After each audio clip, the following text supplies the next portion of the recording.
In this week's edition of My Favorite Fountain, producer Dave Burkhart found a man who's seen waterworks in cities all over the world, the Kansas City Star's Charles Guswell.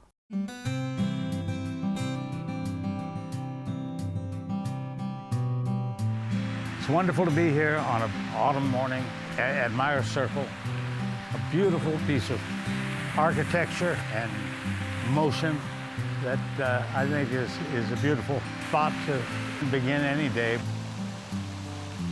What inspires me about this fountain is the beauty of the sculpture that is the centerpiece of the fountain. Just the incredible grace with which it sends that beautiful blue Royals baseball club celebrating spray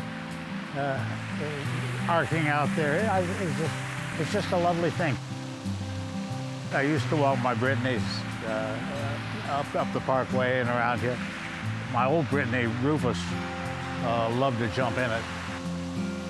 In the winter, sometimes if the real cold comes and catches it when it's still running, it makes some beautiful ice statuary. A couple of blocks down this way, in the median of the Parkway, there's a little decorative pool that a pair of Canada geese every spring dependably come there to nest and to raise their goslings. But for me and for our family, it was a wonderful place to teach my daughters how to fish. There are no fish in that little pool at all, but it was a grand place to teach them the use of a casting rod and a reel. And so that was, from the time we moved into this neighborhood, this has been a part of our lives.